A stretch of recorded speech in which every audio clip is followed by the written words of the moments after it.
A day in my life as 20 years old, content creator mom.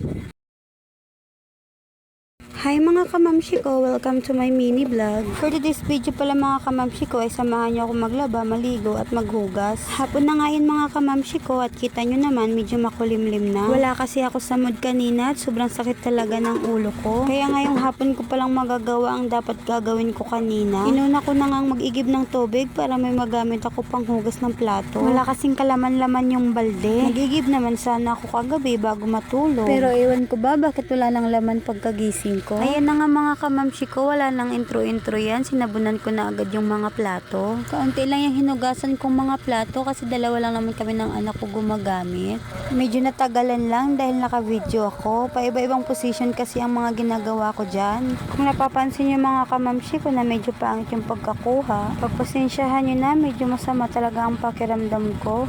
Pinilit ko lang gumawa ng vlog ngayon at para kahit papano madagdagan yung views. Kahit wala namang gaanong nanonood at iilan lang ang nakafollow. Pagtatyaga na lang talaga ang puhunan ko dyan mga kamamshi ko. Kung hindi man para sa akin ng taon na to, malay nyo sa susunod na taon akin naman. Tsaka wala naman akong ginagawa sa bahay maliban sa paghuhugas, paglilinis, pagsasayang, paglalaba at pagbabantay ng anak. Parang libangan na lang din tong ginagawa ko. Pagkatapos ko nga maghugas ng plato dyan mga kamamshi ko ay naligo na agad ako para makapagsimula na ako maglaba. Mabilisang ligo na nga lang yan dyan, baka maabutan ako ng gabi. Medyo madami-dami pa naman yung lalabhan ko. Hindi na kasi pwedeng ipabukas yun dahil ilang araw na yun nakababad.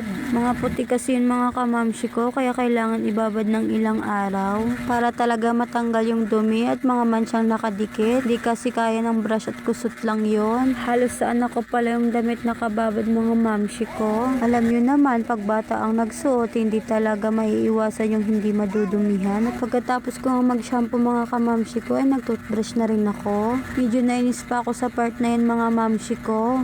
Paano ba naman? Kahapon ko lang binili yung Colgate. Samantalang isang beses ko lang naman nagamit. Pagkatapos ko mag-toothbrush yun mga mamshi ko ay nagwalis muna ako saglit sa paliguan namin. Kita nyo naman para ng swimming pool. Ang dami kasing tubig na nakastock. Mali kasi yung pagkasemento niya kasi imbis na pababa sa drain yung tubig, paangat. Pagkatapos ko magwalis dyan ay dumiretso na ako sa loob para magbihis. At pagkatapos ko magbihis dyan ay dumiretso na ako sa labas para maglaba. Nakatayo na nga lang ako dyan dahil wala akong maupuan.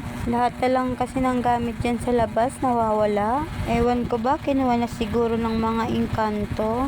Nung naglalaban na nga ako dyan ay hinatid na yung anak ko. Kinuha kasi siya ng binan ko kanina. Seryoso na nga ako naglalaba dyan. At ayun, yung anak ko nagsisimula na naman. Kinukulit na naman ako ng kinukulit. Kung ano-ano ang tinuturo at gusto. Kaya ang ginawa ko, kinakausap ko na lang siya dyan.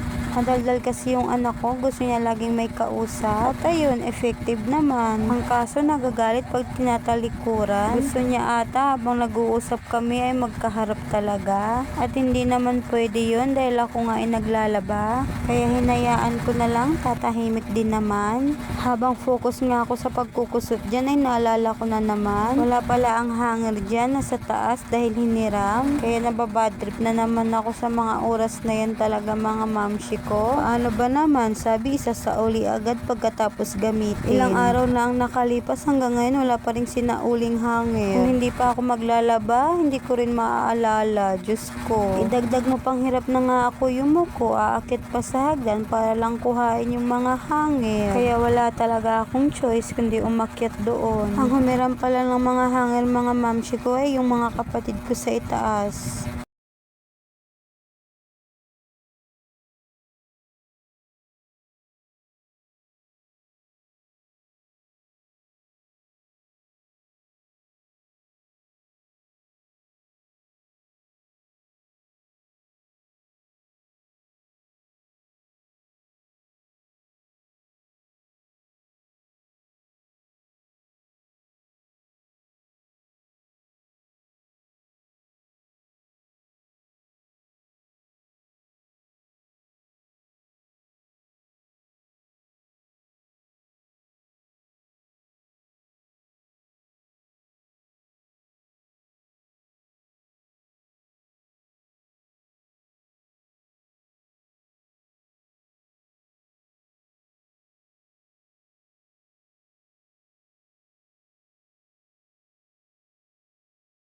At sa wakas nga mga mamshi ko ay natapos na rin ako.